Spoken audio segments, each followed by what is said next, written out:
As Harry Melville stood earlier than the reflection on that fateful Monday morning, a profound consciousness struck him. The reflection staring lower back at him found out the inevitable passage of time. 4 decades had vanished within the blink of a watch, leaving at the back of a visage adorned with a crown of white hair, deep-set eyes, and weathered lines etched upon his face. This wealthy multimillionaire, bereft of progeny, had concocted an unusual plan to determine his commercial enterprise inheritor. His lawyer, disguised as a poor individual, might have interacted with employees and unearthed a worthy successor. Little did Harry anticipate the profound result that awaited him in this incredible journey of discovery. Will Harry Melville find a worthy successor to his huge property? Will they be strong enough to hold such a huge responsibility? Stay tuned with us to know till the end. At the age of 75, Harry Melville's reflection served as a sad reminder of his mortality, propelling him to contemplate his legacy. Despite his age, Harry remained sharp-witted and lively, relishing in attractive conversations and leisurely strolls. However, the burden of responsibility pressed upon him, spotting the want for a successor to supervise his flourishing empire of 6 supermarkets. Completing his morning routine with precision, Harry donned a distinguished suit, perfumed himself, and set out with a determined stride. His supermarket chain boasted awesome profitability, taking into account capacity expansion.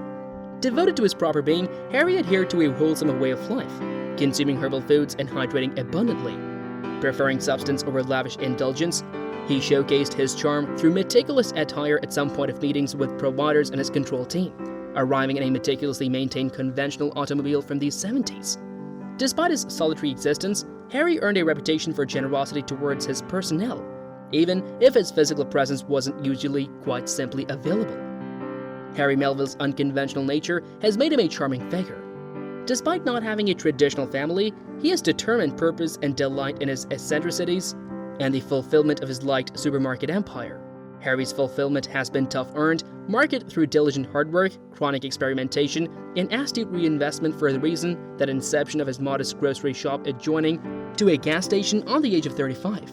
Harry's visionary acumen defied doubt and propelled his ventures forward, showcasing the locality's untapped growth ability. Despite offers from other marketers to franchise its emblem, Harry staunchly rejected such proposals, opting to hold personal manipulation over the stores he may want to individually oversee. This resolute stance in addition fueled the notion of his characteristic inside the commercial enterprise realm. Before embarking on the quest for a worthy successor, Harry sought the counsel of his lawyer, Watson Goldstein. Goldstein, conversant in his consumers' irregular inclinations, had grown accustomed to impromptu visits, often occurring after normal commercial enterprise hours. However, the nature of Harry's present-day request remained unknown to the lawyer. In a communication between Harry and Goldstein, they discussed the project of locating an inheritor. Goldstein counseled donating the entire business to a charitable cause as an answer, contemplating Harry's worries about the future. As the belief of donating his enterprise to charity changed into disregarded by way of Harry Melville, he recalled an unsettling account of a charitable business enterprise mishandling a commercial enterprise bequeathed to them. Such a scenario sent a shiver down Harry's spine, firmly solidifying his selection to reject that course. His lawyer, Watson Goldstein, privy to Harry's lack of near family ties, sought confirmation earlier, then intending similarly. With a hint of vulnerability, Harry reminded Goldstein of his upbringing in an orphanage, an early life marked by the absence of an acknowledged circle of relatives' records. He mentioned his adventure from foster homes to employment in his young adults, progressively owning his interpersonal skills and negotiation acumen. Eventually, he rose to the position of a gasoline station manager, living independently in a modest condo and carving out a modest dwelling. The left-out workplace construction adjacent to the fuel station had captured Harry's interest as a wasted capability. Striking a deal with the owner, he transformed it right into a thriving comfort keep, with the constructing's owners receiving an honest percentage of the income. Through strategic reinvestment, Harry controlled the purchase of the construction outright, fueled by the initial success of the task. Over time, the gasoline station itself elevated right into a small marketplace, a testament to Harry's astute enterprise acumen. Considering his precise adventure and solitary struggle, Harry expressed his desire to depart his company within the hands of someone who comprehended the challenges he had faced alone. Goldstein, grappling with the complexities of the case and figuring out the radical mindset of his consumer, made a comment that sparked Harry's creativity, beginning new opportunities in the direction of securing a suitable heir. Watson Goldstein, now assuming the function of an undercover agent, launched into his undertaking inside the first grocery store of Harry Melville's chain. The flagship keep, renowned for its modern functions and low-life piano performance, stood as a symbol of excellence. Donning tired attire and projecting an air of desolation, Watson sought to gauge the compassion and responsiveness of the personnel.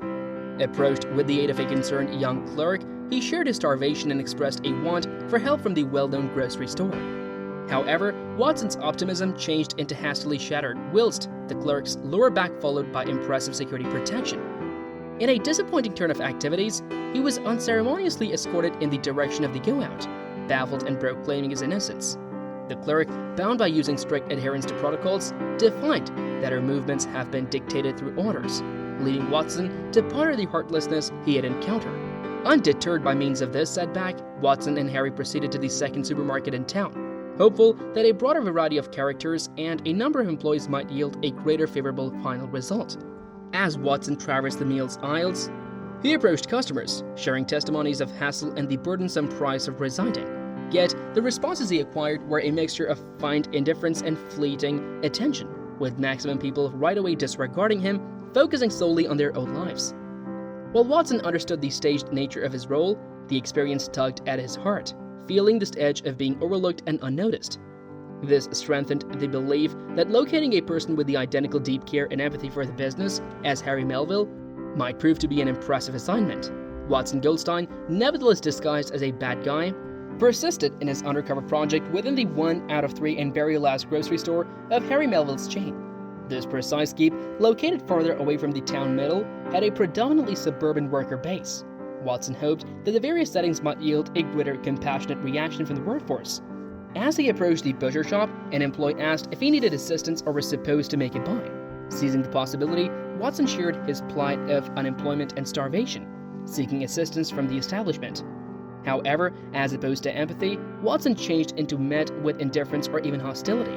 The worker threatened to call security and emphasized that the supermarket would not become a charitable group. The disguised legal professional persisted, citing his connection to Harry Melville, hoping it might elicit a greater compassionate reaction. To his dismay, the supervisor's mocking laughter accompanied by way of dismissive feedback similarly highlighted the lack of empathy and kindness inside the organization. Disheartened with the aid of the encounter, Watson exited the supermarket whilst customers watched the scene unfold. With waning desire, he and Harry proceeded to the following marketplace, the smallest of the three. As Watson assumed his role another time, he became approached by the aid of a worker named William Long, who worked in the grocery shop's kitchen. Moved by Watson's starvation, William took him to the worker region, offering him food and displaying actual care. Despite Watson's tears, William's compassionate gesture restored a glimmer of faith in the capability of locating a successor who valued each the business and its people. Later that night, Harry Melville, in search of solace, contacted his human resources manager for full documents on the supervisor of the flagship grocery store, William Long. As he delved into William's tale, Harry uncovered a story of resilience and sacrifice. Impressed by the young man's willpower to support his family and pursue his goals, Harry resolved that he had observed his successor. In his workplace, Harry summoned the boastful manager who predicted an advertisement, best to be met with his termination. William turned into then known as in, to begin with, bewildered by way of the presence of the impeccably dressed Watson. To his astonishment, Harry informed William of his advertising to the supervisor, with the possibility of going back to high school and setting a new widespread behavior for the entire grocery chain. Years later, after Harry Melville's passing, Watson contacted William, bringing him to Harry's office wherein he presented him with a letter. As William examined the heartfelt words, he discovered that he had been entrusted with the responsibility of overseeing the whole grocery store chain. Touched by using the trust and gratitude expressed within the letter, William wiped away a tear, gazed out of the office window, and silently thanked Harry for his religion in him.